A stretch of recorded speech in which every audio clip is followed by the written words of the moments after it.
This episode is sponsored by National Technology Management. Visit trustntm.com for more information. I'm Kelly Siegel, and this is Harder Than Life, a podcast about self-love, self-awareness, business, and health. We tell outrageous stories and boil everything down to simple, practical advice you can start using today. Let's get living.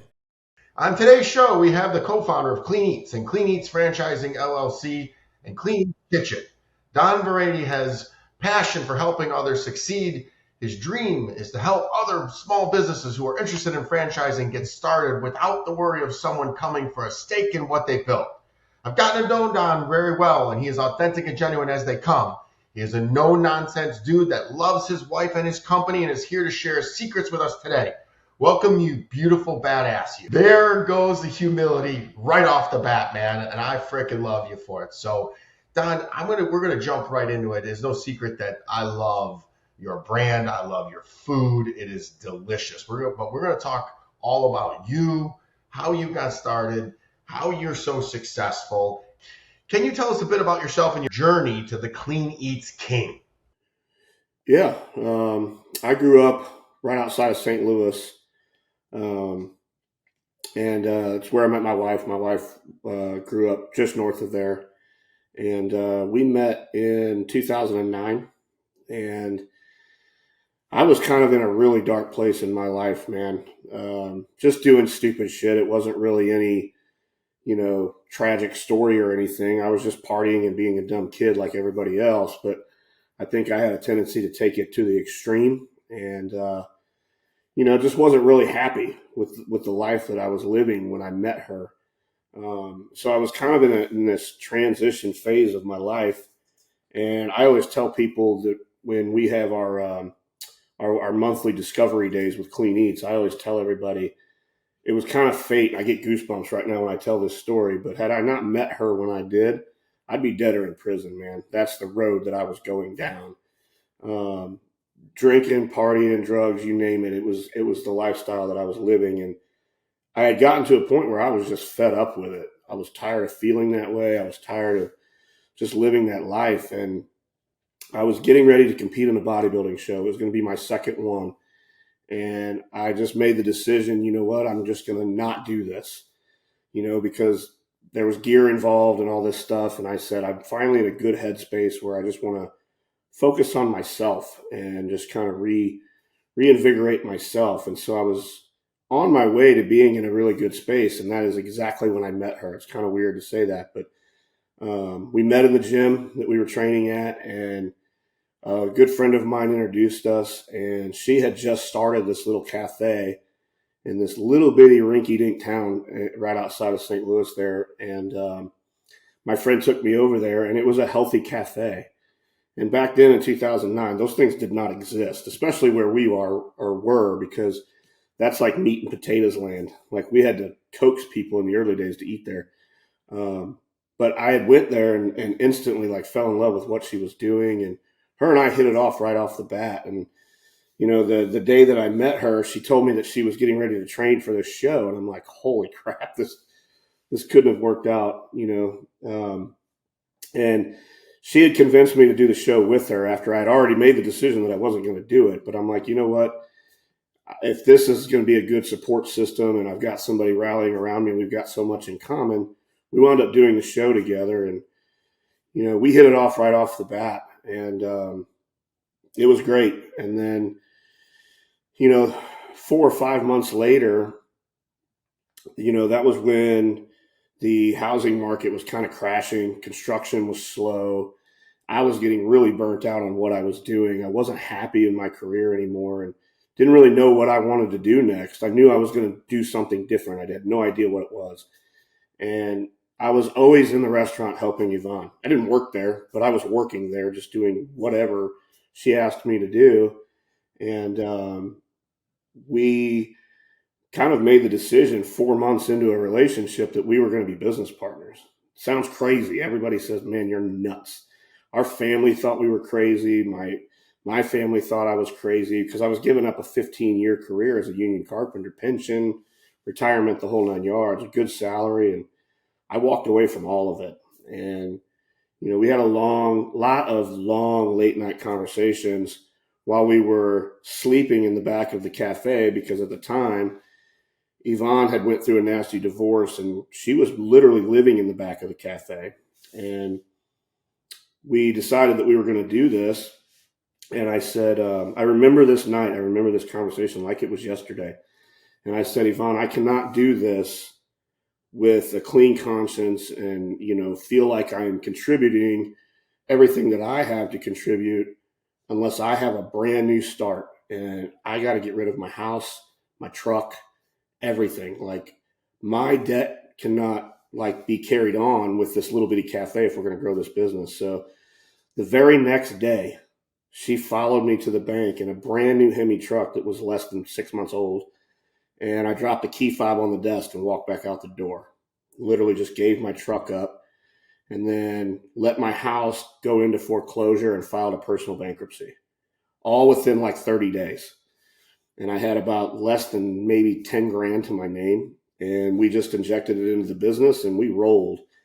And everybody thought we were crazy. We lost, the group of friends that I had, I can't even begin to tell you some of their opinions on what I was doing. They thought I was nuts, but we grew that cafe a little bit and then we bought another one and we decided that we were going to move. She had went through a couple cancer scares and we decided, you know what, if we're going to do this and we're going to try to take this to the next level, we want to do it where we want to be. And so we originally wanted Florida. That's where our hopes and dreams were. We went down to Lauderdale, Boca.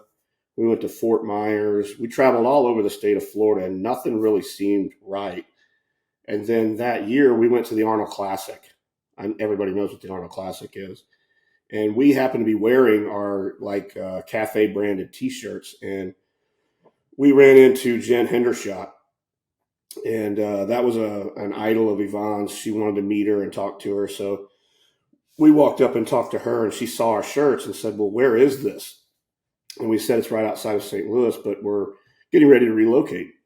And she said, you guys really need to check out Wilmington, North Carolina. And we kind of looked at each other and we're like, where the hell is Wilmington, North Carolina? Is that podunk land? We're not trying to go there. We're leaving there. And so we didn't listen to her and went back to Florida, couldn't find anything that felt right. Nothing really sat with us. And so that following year, we went back to the Arnold and met Jen again, talked to her, and she said, have you guys relocated yet? And we said, no. And she said, I'm telling you, go to Wilmington. Just make the drive and go there. And so a couple months later, it was Labor Day weekend, and we hopped in the minivan that we were driving. We called it the War Wagon. This thing had a dent on the hood. It looked like somebody body slammed somebody on the hood. And we drove 17 hours straight. I had found the original Clean Eatz cafe on Craigslist. It was a deli that the guy was selling. And we put that address in our GPS and started making this drive. And the whole way out, we said, we were talking, conversations about where we wanted to be, what we wanted to be, the business to be around, the kind of, people that we wanted to attract and things like that. And I'm not shitting you, man. We pull in the parking lot of this deli. There's a Gold's Gym across the street. There's a Max Muscle supplement shop in the parking lot. Everything within a 3-mile bubble was everything that we had talked about driving to this cafe. And we instantly fell in love with it. The minute we walked in the door, we're like, this is exactly what we are looking for. And we talked to the guy, Dave. Couldn't have been a nicer guy. And we didn't even negotiate, man. That's how naive we were at the time. We offered him the money right there, and he accepted it. And I said, listen, man, we have to go back to Illinois, but if I write you a down payment check now, can you continue to operate this cafe until Thanksgiving? And then we will move. We need to go sell our other business, because we had been trying to sell that cafe leading up to that. And it just all worked out, man. The stars aligned. We wound up selling our other cafe for exactly what we were buying this cafe for. And that was Thanksgiving. We made 2 or 3 trips within a couple weeks moving to North Carolina, and we opened that first cafe in 2013. So that was kind of a wild journey there. I know I sped that timeline up really fast there, but in a nutshell, that's how we ended up in Wilmington. It's kind of a wild story. I've forgotten you were in Wilmington, dude. I just met a dear friend like you've become to me in Wilmington. I'm going to come down there. He wants me to come camping. So maybe we'll come out to your place.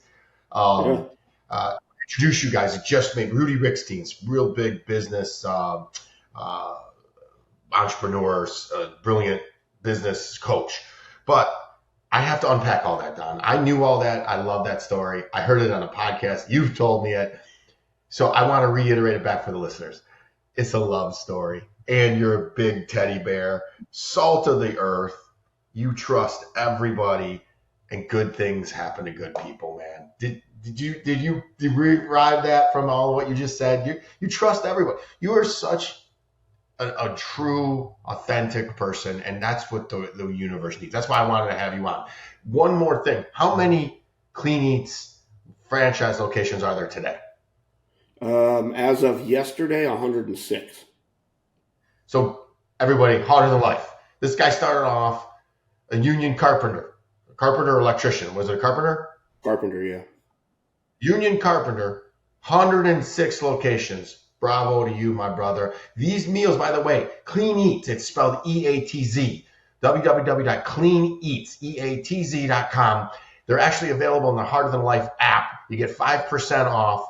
I eat them daily. They are so delicious. They will deliver to your house.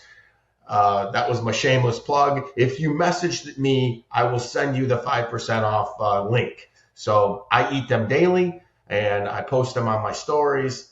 They are delicious. What I love about them, and you know, let's talk about this. I didn't put this in show prep. What I love about them is they're not all protein. There's a good mix of carbs and protein. And you look at the two of us, we ain't freaking shy for meals.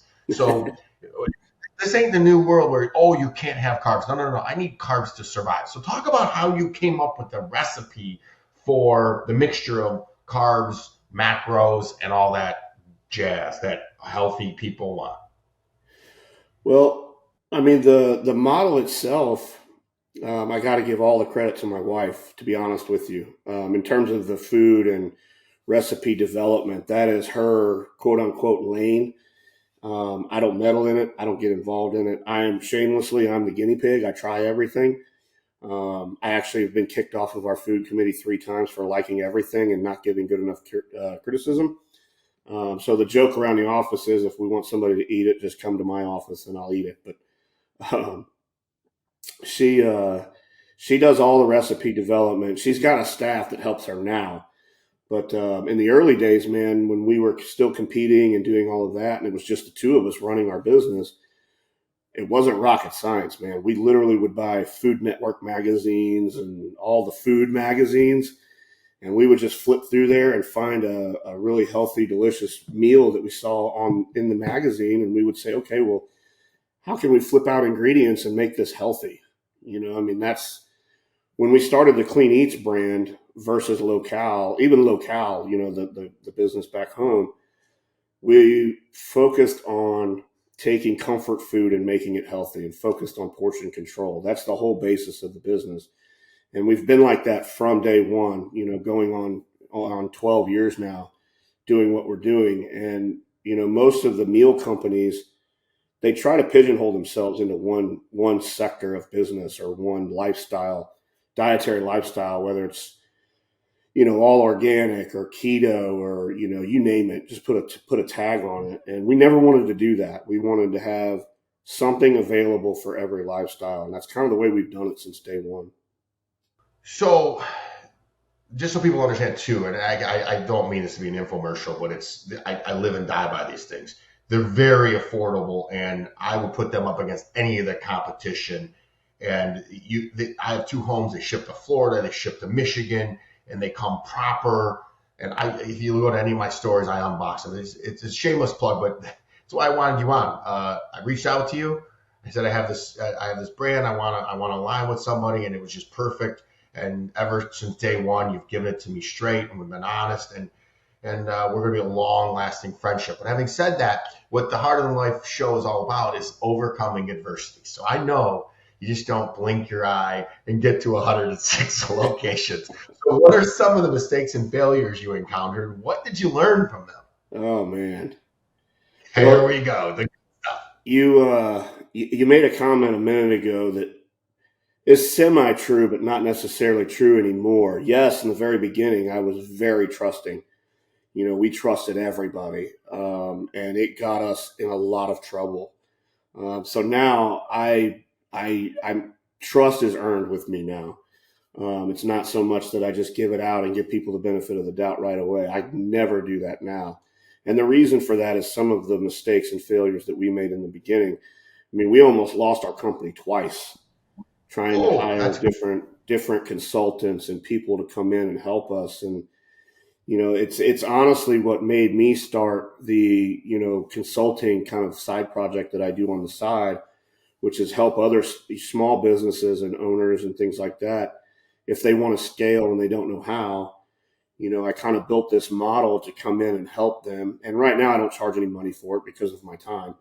I don't feel comfortable charging people money to do this because I can't give them the time that they deserve to warrant me charging them. But eventually I would like to get into that when the day comes and it's right. But the whole basis of that model is to help people feel comfortable with a consultant that isn't going to, one, come for equity of their company, charge them, want to take royalties if they're a franchise business or something like that, and just, overvalue themselves. I want to make sure that, my whole thing is earned equity over time, prove your worth, and then ask, you know what I mean? And so that's the whole model for the way that I've been doing consulting is let me come in and show you how I can help you. And then if you're still comfortable with me and you want to move forward, then we'll work out a deal. And if that's right, then we'll move forward. If not, I made a friend and I helped somebody. So that's kind of how I'm going to do that. Yeah, I love that because what happens all too often is this younger generation, they want something before they're willing to do anything. So I think I just posted yesterday, it was about winners do things to feel good.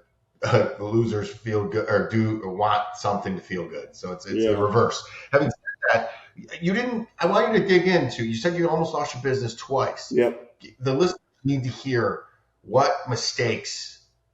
give us one or two of those mistakes that made you almost lose it. And then how'd you overcome it? Because that's the good stuff.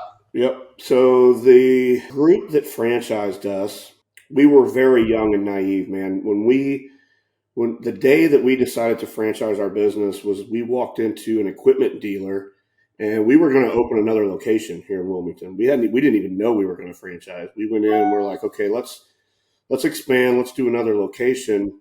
But this time let's kind of do what we want. We were, when we found the little cafe, we were very limited because it's a very small space. And we were like, okay, well, we have all these ideas.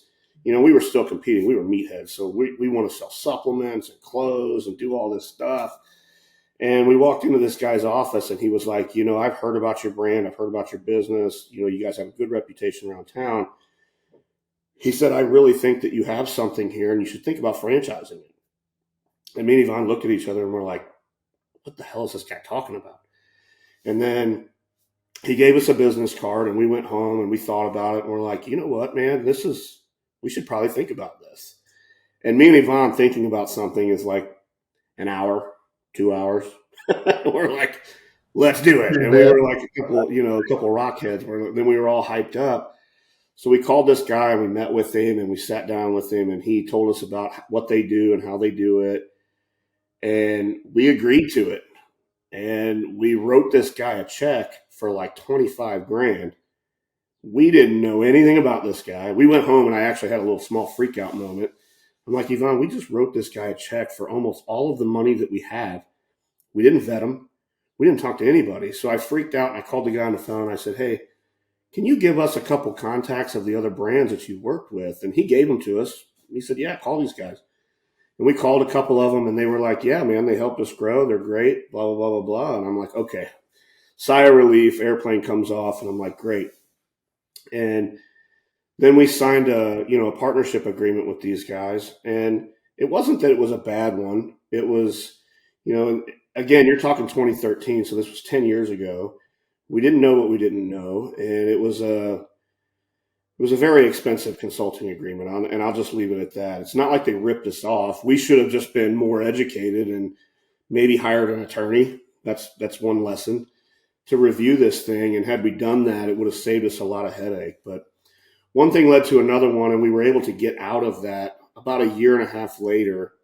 And ironically, one of the guys that was part of that is one of our partners now on the Clean Eatz kitchen side. His name is Jason. Really good dude. He's younger, but he's a diehard entrepreneur. Very, very intelligent guy. And he's been a part of that growth.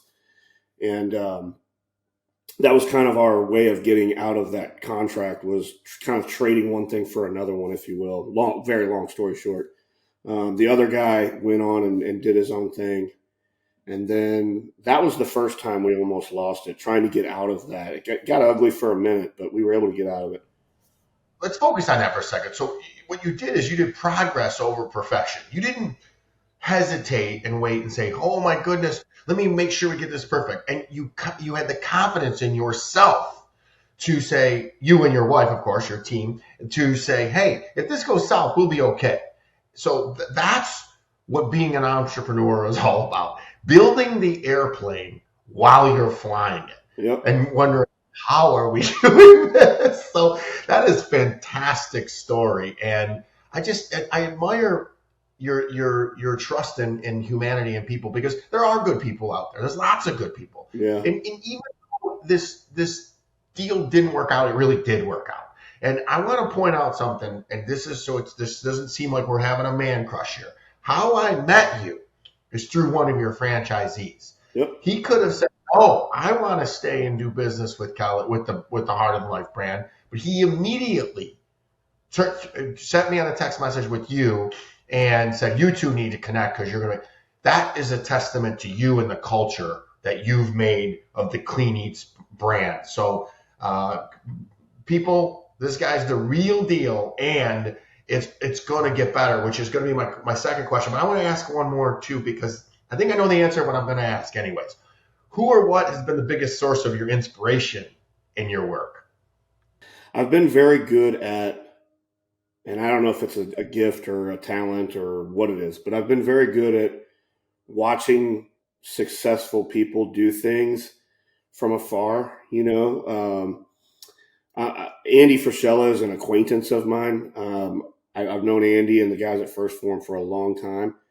And to be honest with you, in the early years of me and Yvonne's business, those guys were the bar, right? They were the ones that I looked up to and kind of watched how they built and grew their brand and their company. And every time they would raise their bar, I would raise mine. They would raise their bar, I would raise mine. And just being able to watch Andy and Sal and the guys around First Form from a distance and watch how they conducted themselves, watch how they operate and things like that, you learn a lot just by paying attention, keeping your mouth shut, keeping your head down, and watching, and just continuing to educate yourself, to be honest with you. I don't know if it's one person or the other. It's just paying attention to who's doing things right and learning those lessons and putting them to work. Living and learning. I love that. You asked earlier, the second time we almost lost our company was really where I learned that lesson the hard way. We had these kids come from Florida that were looking to buy a franchise, and we were really young, man. I think we only had 7 or 8 units, and it was a really young couple in their early 20s. They were kids, and they were great. They were very energetic. They lived the lifestyle. They were picture perfect to us, but they were really short on finances, and they wanted to bring the father of the daughter down and meet us and talk to us to get approval, and he was going to back them and that sort of thing. So this guy comes down and sits with us and starts telling us all these stories about the franchise background that he had and everything that he had done. And we approved them. They opened their store. Well, then that was right around the time we were still trying to get out of that other consulting agreement that I was telling you about. And he was like, look, if you guys are going to have me consult you, this is not a good agreement for you guys. You guys should try to get out of this. you know, whether you're, you know, you don't get along with these guys or whatever, business wise, doesn't make sense. And we were getting to that opinion ourselves. And by then we had other people that were kind of trying to give us some guidance and things. And one thing led to another one. We were able to get out of that. And then this guy was kind of our advisor. And the guy turned out to be a complete fraud, just a complete fraud. I had found out a lot of things within the year that he was with us that he was doing behind my back. He was, you know, taking real estate commissions behind my back with a fake brokerage number and, you know, really disclosing things about our business that legally he was not supposed to be doing. And one thing led to another one. We wound up having to sue him.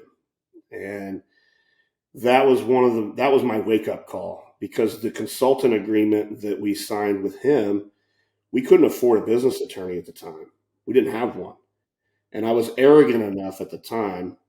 And I always tell everybody I've made two major mistakes in my life. One, marrying my first wife at 23. The second one is signing this consultant agreement. It literally almost cost us the entire company. And I was arrogant enough to redline this thing myself. And we signed it. And it almost cost us the whole damn thing. And when we sued him, this went to a court and an arbitrator and everything else. And it wound up being like over like words like and or, things like that, that had I just, you know, been humble enough and went and hired an attorney to do it, spent the money and done it right, we would have never went through that. Never. And so that was my wake up call. And I was like, you know what? I've got to humble myself, and I've got to start learning from people that really know what they're doing and understand when I don't understand something, and be comfortable going and asking for help. It was that moment when I learned that lesson, and I've never forgotten it since. And that's just how I've operated ever since that day. I'm going to reiterate that. I own several companies as well. I own a national technology management, and any time that we enter into any agreements, we run it by the lawyers first. And I hate to do that, but it will save you lots of headaches, lots of money in the future in case a deal goes south. They don't all do. And unfortunately, I just had Brad Lee on, and he said this. He said, you always want to stay out of litigation, because the only people that make money during litigation are the lawyers. Yep. So that's really good advice. So don't try to do things yourself. Definitely don't. I did have when I first started out in business, I'll share this. I've never shared this before. As my attorney then that helped me start my company made me read the contracts with him, and he would say, what do you read? What are you interpreting? So, because he wanted me to be, and unfortunately he's now since deceased, but he taught me how to read a contract, interpret it, and understand their culture to see if it's somebody you want to do business with. He's like, they will tell you three things: if you want to do business with them, and if you don't want to do business with them, or the in between. So either the one, if you don't want to do business with them, it will be in that contract. It will be so one-sided that that's not somebody you want to do business with. So that's my legal advice for the day. But I'll read a quick contract like I read yours, and know if it's fair, that's somebody I want to move forward with. So a lot of times, and I'm going to give away a secret, if I ask you for a contract right away, I'm trying to figure out who I'm dealing with. So that's just a little thing I do, because if it comes back and it is all for that person, my dealings are done. I walk away. Yeah, it's vital. I mean, my attorney is kind of, over time, has become one of my best friends. And it's kind of for that reason. I've learned a ton from that guy just by going to him and saying, Sam, I don't understand this. Can you educate me on this? Or, you know, it's kind of sick and demented, but I have this weird obsession with contract law now. It's just weird. And I think it was that situation it scared me to death so bad that now every time there's a contract with our company, my first initial thing that clicks into my brain is, what's our liability and how do we get out of it? And how do we protect the brand and the company? And if you would have told me 10 years ago that I would have had an interest or, you know, any kind of obsession with reading contract, I would have laughed at you. I hate to read anything. but I don't know. It's just kind of, You just told on yourself. You know, people, you don't have to listen to people, just watch them. But you just did tell on yourself because you had 2 issues, 2 contracts with 2 consultants that burned you. yep. And you lived and learned, and you're now like, okay, I'm going to read these from now on and go forward because you were burnt. So that won't happen ever again. And the beauty part about that is, I will tell you, and you could attest to this, litigation, whether you're right or wrong, is war. Yep. It's war, and it just becomes this little cat and mouse game. So I'm telling people, because if you've never, hopefully you'll never be involved in it. But if you do, it is worse than divorce, a death in the family, because they come after everything, and the discovery, and they just a time suck and time drain. So if you can avoid it, 2 businessmen talking about it right now, avoid it. And I want to tell you right now, my best friend, or one of my attorney is my best friend, and he tells me the same thing. Yeah. That's the worst. So let's switch into the good stuff. Forget litigation, because we do business the right way, and everybody wins when we do business. Where do you see Clean Eatz heading in the next few years? Oh man, I think that's the biggest question we get during our monthly discovery days when people are coming in, and it's kind of a date. You know, we're vetting them to see if we want to bring them into the brand, and they're vetting us to see if they want to invest in the company, right? And we get that almost every event is, you know, what are you and Yvonne going to do? How long are you going to be involved in the brand? Are you guys thinking about selling soon? Because, I mean, I'm going to toot my own horn for 1 second, but most of the people buy into our brand because of the culture, because of what we do and how we do it. And I think that they're just scared that they're going to sign, and then Yvonne and I are going to go, oh, by the way, we're selling the company next month. See you later. You know, which there will be a day where that will come and that will happen. But I always tell everybody, until I wake up every day and I go to that office and I just am miserable to where the passion is gone and I'm like dreading going in there, I'm not going anywhere. There's so much to do, and there's so much innovation left and growth left to do with this brand that I still love being a part of, and I like thinking and problem solving it through. And our owners are family to us. We have one of the tightest knit group of franchisees. When I tell stories at franchise events and to other franchise related, you know, consultants and brokers and things, they're just stunned at how different our internal culture is compared to other brands, because Yvonne and I kind of pride ourselves on not, you know, every franchisee in our system has my cell phone number. They can just pick up the phone and call me. Other franchisors that have 100 plus units, you don't ever talk to them. You ain't getting them on the phone.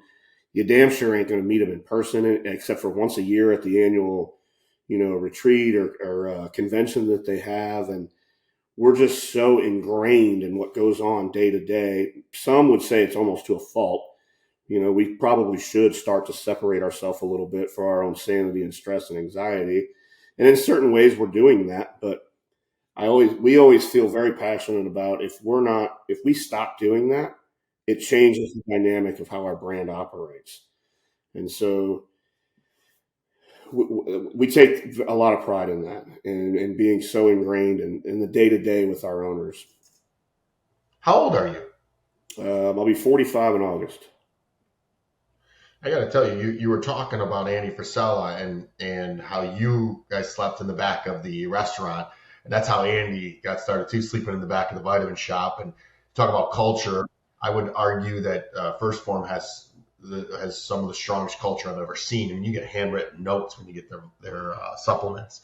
And I've interacted with your people, and it's this. You are absolutely right. Similar age, similar companies, and you know, First Form arguably is one of the largest brands in supplement business. So I don't see them stopping, and I don't see you stopping, and I'm enjoying every interaction I've had with Clean Eatz. But I'm telling you guys, if you haven't tried it, forget the competition. This is the real deal. Best bang for the buck in the business. And again, I want to make people understand these things are tasty. I eat them every day. And there are certain days when you're really, really busy, if you're going like we do, that literally I only have 2 minutes to run in the kitchen, throw a freaking dish at one in, bring it back and eat it while I'm either doing a podcast or doing a video chat. And sometimes you don't know this, Don. I try to shoot videos on it, but I'm doing a Zoom or something.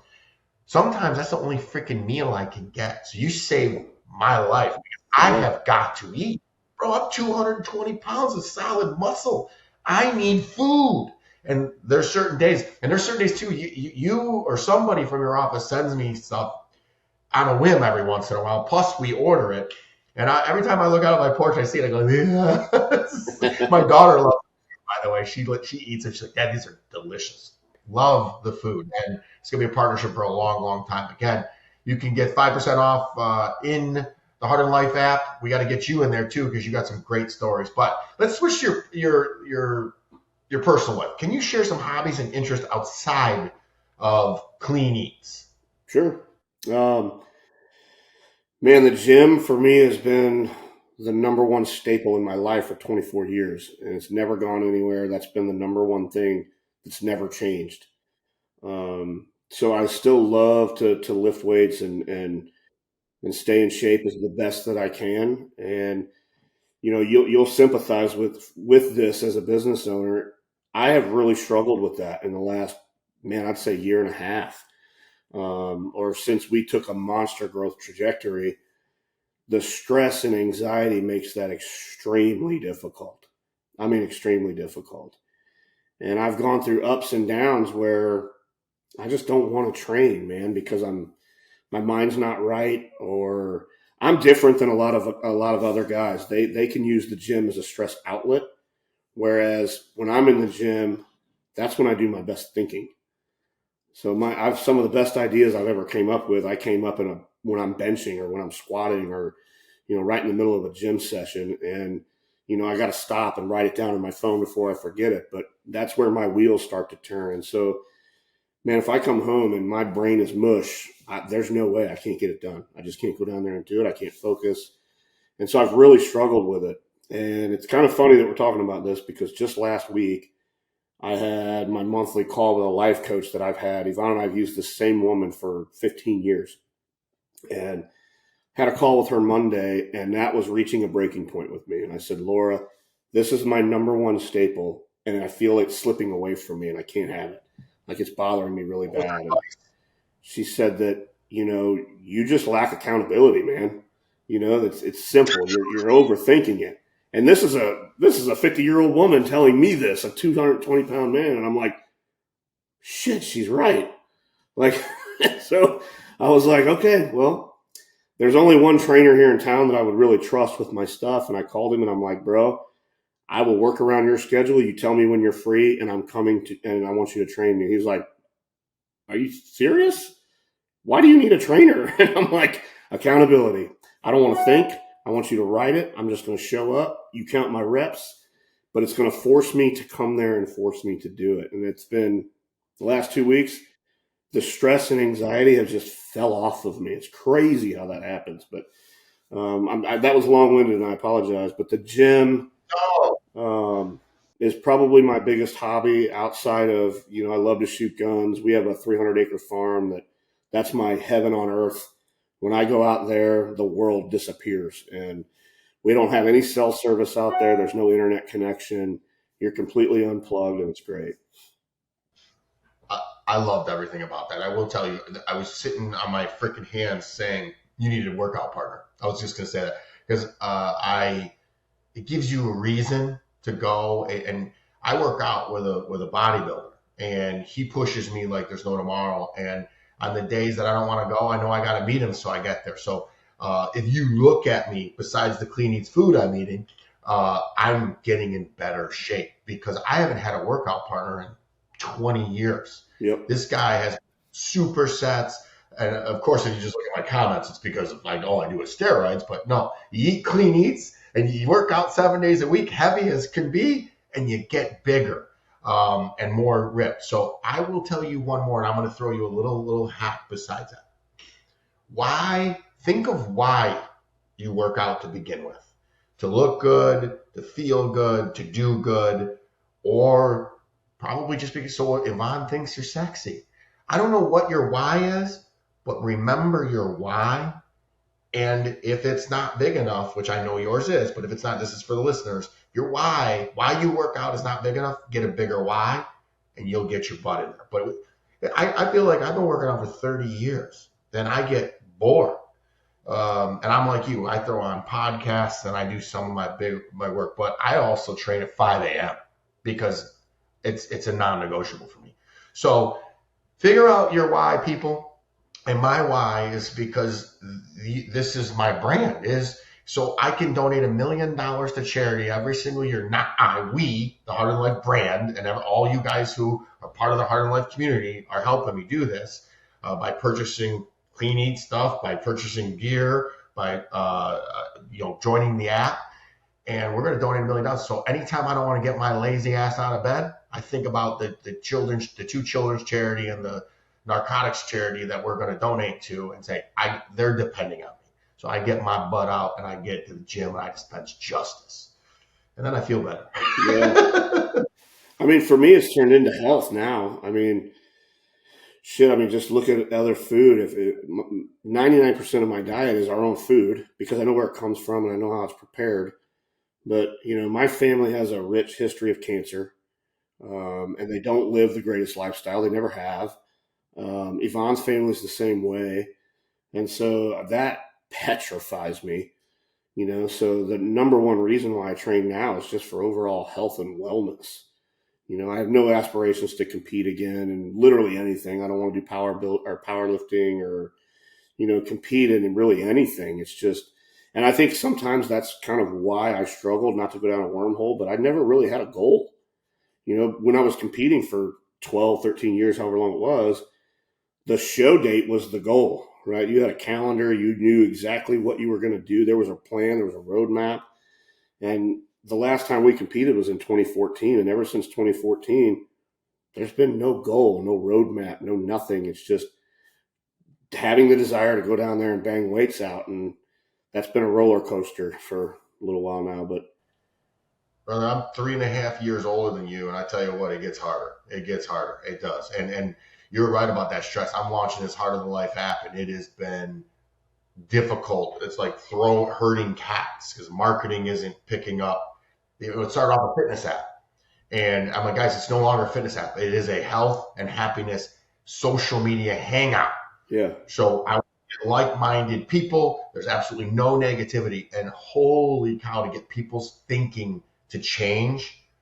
What I say impossible only describes the degree of difficulty, and if it can be done, I'm going to do it.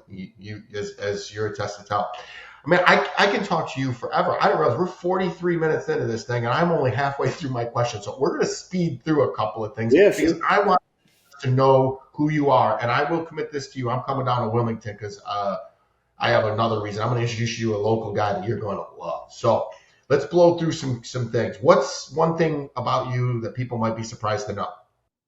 Probably some of my insecurities, even though as much as we've done, I still think I have moments, and when I get into situations where I'm like, am I good enough to be here? Am I good enough to sit at this table and, would I be invited to certain things, at this point? And then I just got to tell myself, hey man, none of that shit matters. Do your thing. When the time is right, you'll feel it. And bro, that's fire right there. Thoughts are magical lies. Here is a highly successful, and I'm going to throw it out there, probably millionaire, multi-millionaire, saying, am I good enough to be here? That right there was priceless. So thoughts are magical lies, people. That's 6 inches between your ears. Will lie to you. This man is killing life and still wondering, should he be there? I feel the same way sometimes. What's your biggest fear? It's going to sound crazy, man, but I have this, most people are scared to drown. They're scared to burn to death. I'm scared of cancer. That's probably my biggest fear. And I to the point where I have been told by my life coach, stop freaking thinking about it, because we're really into like law of attraction, manifestation, and things like that. If you think it, it will happen. And man, I think about it every day. I wake up and I'm like, should I be eating this? Should I be around this? To the point where it almost gets obsessive almost. And I'm like, I'm an idiot. Like, stop thinking about this crap. And I have to talk myself away from it. Do you have you done any preliminary scans on any of that stuff? I haven't, but this is my 45th birthday. So I have all of the, the midlife tests coming up, the middle-aged man tests, I call them. Yeah, there is a there is a special CT that you can get done that has AI, and it will scan your body for precancers. I just had it done. I had to go to New York. They're only in certain places: New York, Vegas, Miami. So I'll get you the connected with somebody, and you can go get it, and it'll make you feel better. Because I just had it all done, and they went back and said, "Dude, you are 100% healthy. There's nothing precancerous about you." And then there's some genetic testings.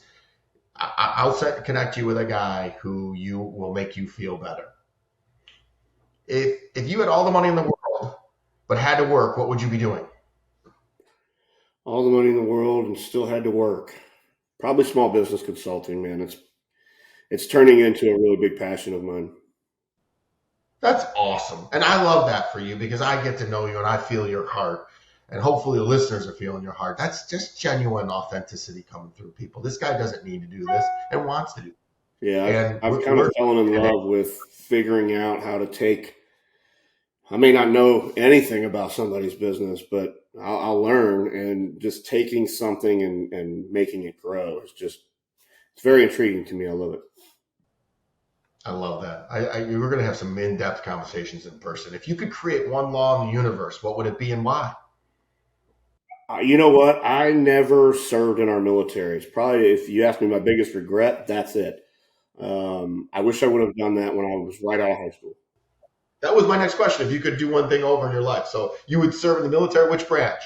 Doesn't matter. I would just do it for the discipline and kind of maturity. But if I could come up with one law for our country, I think that they should make it a law that make it mandatory that everybody serves at least in some capacity in our military in some way or fashion. I don't have all that figured out, but I mean, there are other countries. There are other countries that do that. I think Sweden might be one of them, but it's mandatory they do at least 2 years before they enter society. So where our country and where our society is, and I hate politics. I will not get into a political debate, but where all of that, where we are just as a mentality, as a country and as a society, man, if everybody in our country had to serve 2 years in our military right out of high school, we wouldn't even be having this conversation. I love that. That was I think one of the best answers, if not the best answer I've ever heard. What do you want your legacy to be? I mean, my main mission every day that I wake up, and especially with Clean Eatz, but everything really is, I want to have a positive impact on as many people as possible before I'm dead and gone. It sounds cliche and it sounds very generic, but that's what it is. No. It tells who you are as a person. And I'm going to tell you right now, I loved you before, but I said when we started before we hit record, and I'm sorry we haven't spoke much lately because I'm trying to kick this thing off, but I got to get more access to you because you're my kind of people, man. And the listeners are going to love you. You're just real and authentic, and I need more of you around me, man. So if you could have dinner with one person who was alive, plus, by the way, sorry, I got to meet Yvonne. I love how much you talk about her. So if you could have dinner with one person who was alive or dead, who would it be and why? I would either say Steve Jobs or Elon Musk. Ooh, they're deep. You don't even have to say why. I understand. I understand. You just went right. How did their minds think so differently than everybody else? Another level. I love it. Completely another level. Yeah. What makes you harder than life, my brother? Probably because I am willing to do things that most people won't. Some of the sacrifices that it takes to get to where most people talk about, they're not willing to do them. They'll get on the internet and say they are, or they'll talk about, they're trying to get there or they're going to get there. They'll tell people what they're going to do instead of doing it and then talking about it. So that's probably one of my biggest complaints with social media and the guru entrepreneur space right now is there's too many bullshitters out there that are going to tell you what they're going to do or tell you how they can help you. And they haven't built a damn thing. They got popular by writing a book about it or whatever the case may be. But if you really dig into them, they haven't built shit. And they're out here charging people $7,000 a month for a 6-step process to $1 million. And, it's a subscription-based thing, and that's that. And they haven't built a damn thing. And I think that's where I would like to separate myself from everyone is to, that old cliche saying, the proof is in the pudding. That's right. You just said why we like each other, because we both bootstrapped, started from the bottom. Now we're here, and you can take it all away. We'll build it right back up again. Right. This time faster and better. Yeah. I mean, there's a lot of guys out there that are doing really good things who are really good, genuine people that are very high profile guys and they're genuine. So I've met a lot of them and they're great. But for every one of those, there's 2 that aren't. True. That's the first question you should ask. What companies have you built before you try to tell me? You're not going to take workout advice from somebody that's not in shape. You're not going to take relationship advice from somebody who's twice divorced. So I don't understand why we take business advice from somebody who's never built a business. So if you could let's just say that, if you could leave me with one piece of advice, what would it be? I think humility is probably the best character trait that anyone can have.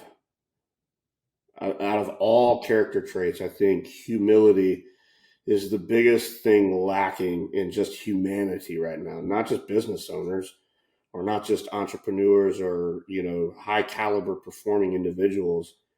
Humanity as a whole lacks humility. That's freaking beautiful.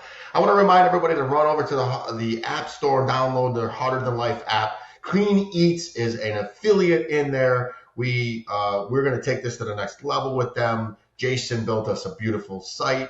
We're gonna be having some Siegel brand foods in there, and man, I just love the heck out of you and had a blast here. Can't wait for this episode to air, and I'm gonna see you very, very soon. I really appreciate you coming on Harder Than Life podcast today. Yeah, thank you, man. I appreciate it.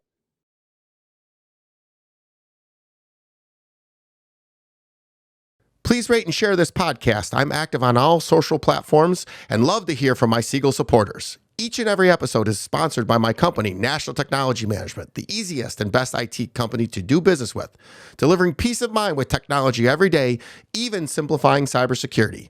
Visit trustntm.com for more info. Until next week, be harder than life.